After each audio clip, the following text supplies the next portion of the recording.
Jumpa lagi dengan saya Dodi Nugroho. Saat ini saya akan memaparkan updatean dari aplikasi download foto boot yang terbaru, yaitu di versi 4.3.9.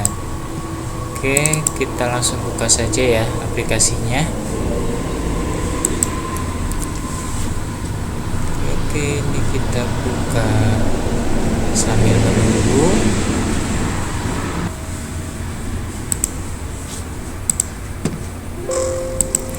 Ya, di sini akan diminta untuk memasukkan lisensi apabila aplikasi baru pertama kali digunakan di PC ya. Ini nantinya akan mengirimkan kode mesin yang akan dikirim lewat WA. Ini barcode-nya. Jadi nanti setiap aktivasi diwajibkan untuk menghubungi saya terlebih dahulu supaya bisa mendapatkan lisensinya. Untuk lisensinya kita coba masukkan ya. Oke, tenang saja, lisensi ini bisa teman-teman dapatkan secara cuma-cuma ya. Dalam artian ini berlaku untuk seumur hidup.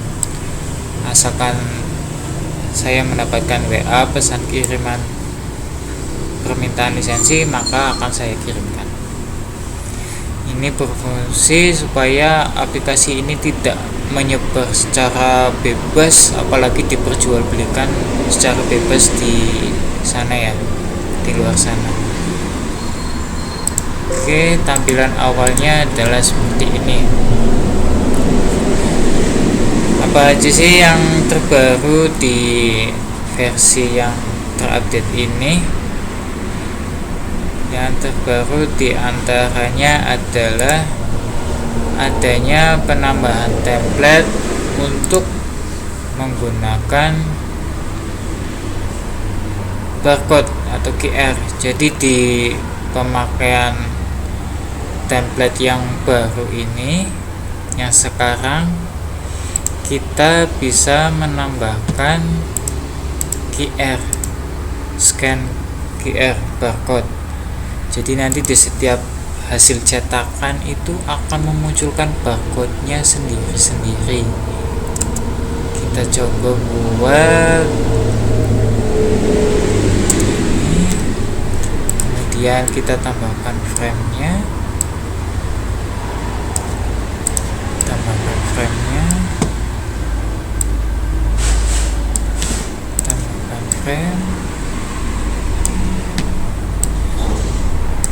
Kemudian kita duplikat lagi, dan ini kita duplikat. Oke, simpan. Nah, pada pemilihan template ini belum ya, saya ulangi lagi. Pilih background, kemudian masukkan, terus tambahkan frame, tambahkan frame lagi. Tadi saya lupa memasukkan QR.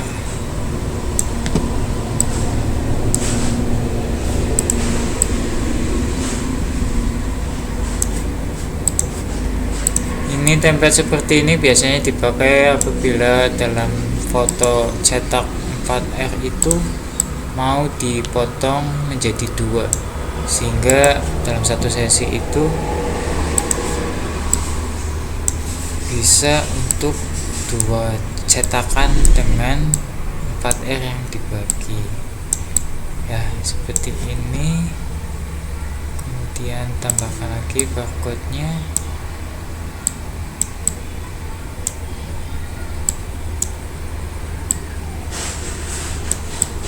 Bisa ditaruh di sini. Oke, kita simpan. Nah, ini akan membedakan antara template yang memiliki QR ataupun yang tidak ya. Bisa teman-teman lihat Sebenarnya ada lagi selain penambahan QR, yaitu penambahan nama folder, nama sesi. Ini itu berfungsi apabila teman-teman hanya mau melakukan share-nya itu hanya lewat jaringan lokal atau dengan menggunakan Google Drive yang publik, yang bukan satu sesi satu QR, tapi melainkan satu album satu QR.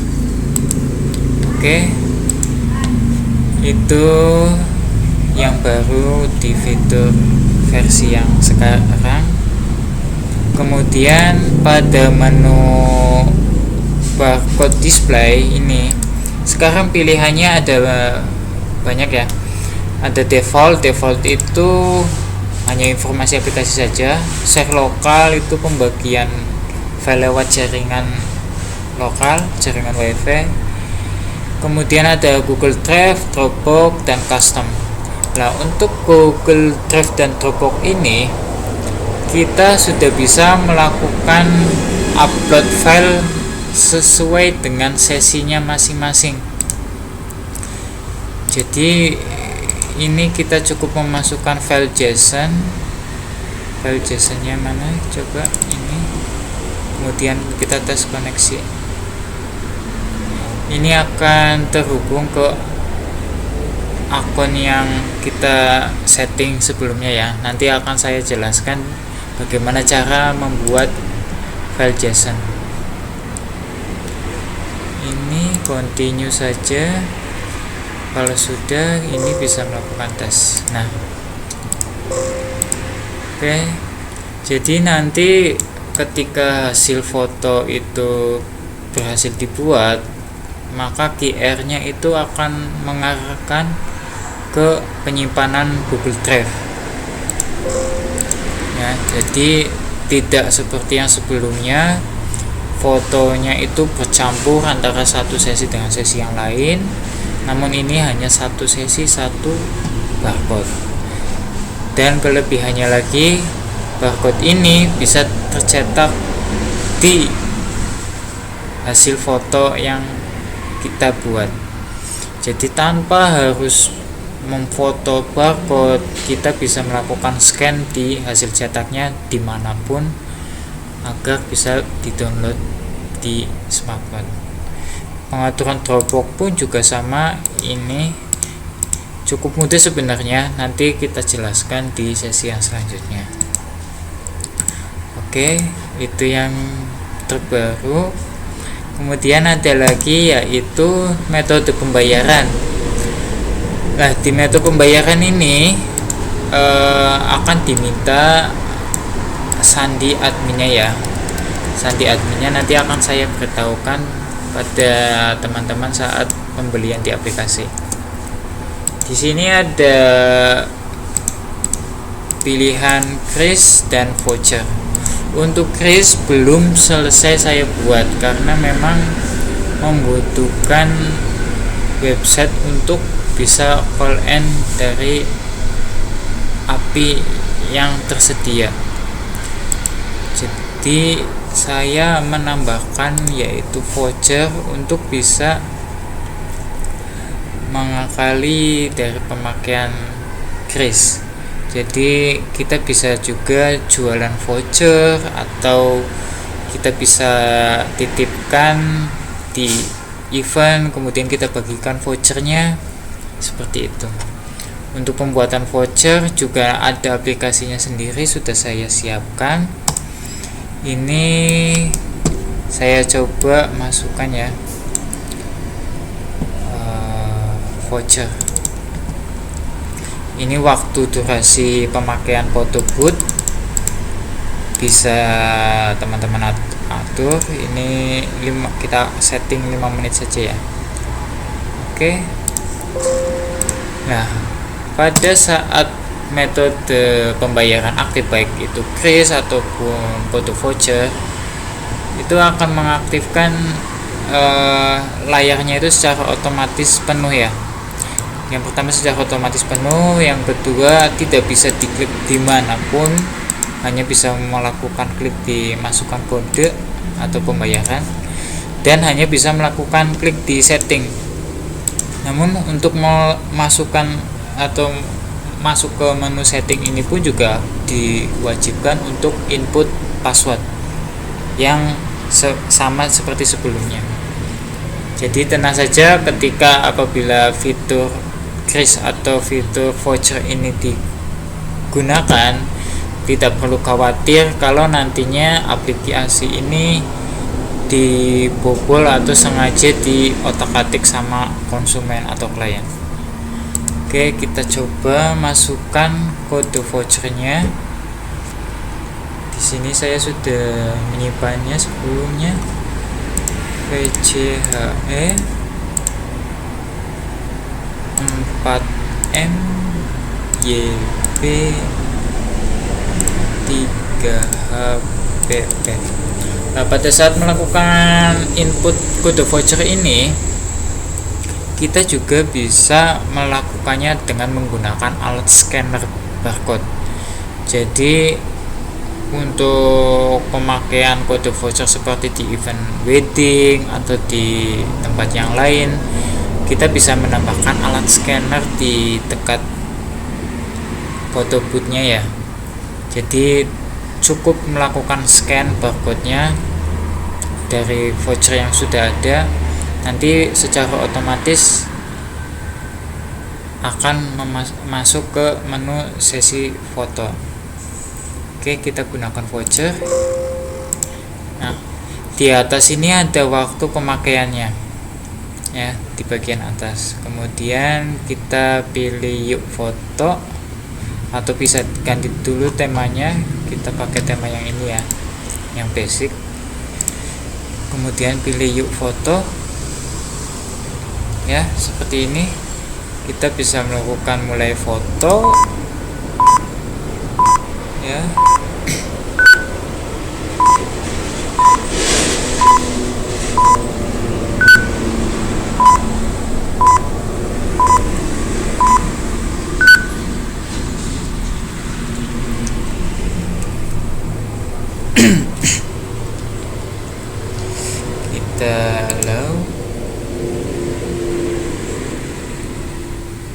Oh, ini tadi pengaturan Google Drive-nya belum kita aktifkan ya.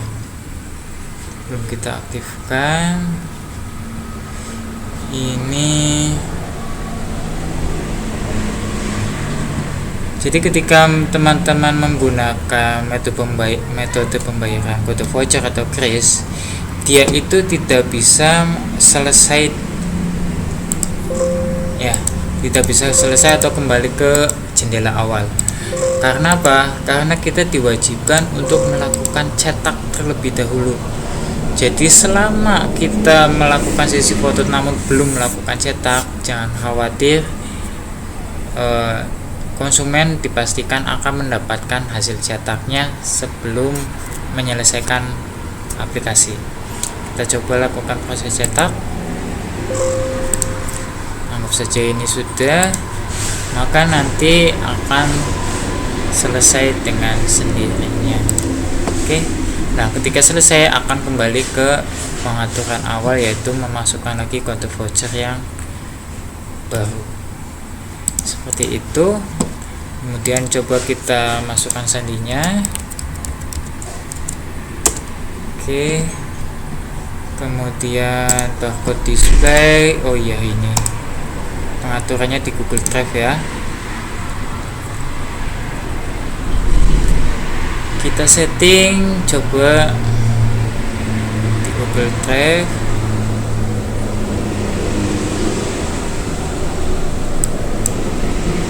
Kita tunggu.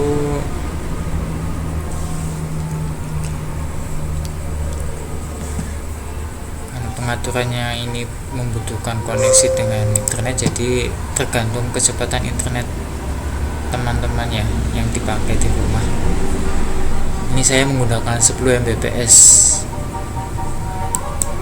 Oke, simpan. Kemudian kita coba matikan ya. Kita matikan metode pembayarannya. Aktifkan.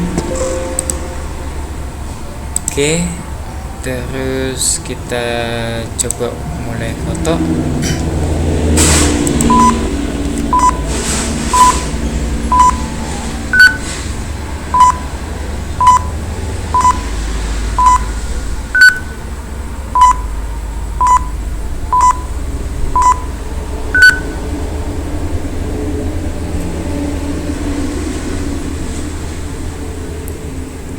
Ya, ini sudah ada.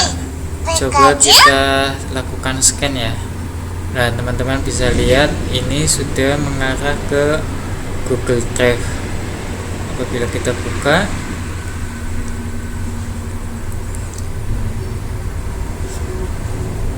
ya seperti ini. Jadi foto masing-masing tiap sesinya ada, kemudian GIF-nya itu ada, dan gambar finalnya itu juga ada, seperti itu. Ya, jadi jangan khawatir, untuk tiap sesi akan mempunyai linknya sendiri-sendiri. Terus untuk pengaturan, ini kita bisa ganti headernya. Kita coba otak-atik ya. Terus kemudian ganti backgroundnya. Nah, seperti ini. Teman-teman juga bisa mengatur yang namanya sosial medianya, diaktifkan. Ini seperti yang saya contohkan, cukup ganti saja atau aktifkan atau nonaktifkan. Kemudian full screen ya, tampilannya seperti itu. Oke, cukup sekian informasi dari update aplikasi versi yang terbaru, yaitu versi 4.3.9. Teman-teman bisa mengeceknya di bagian template. Ada versi Dono Photobooth 4.3.9. Oke, sekian dari saya dan terima kasih.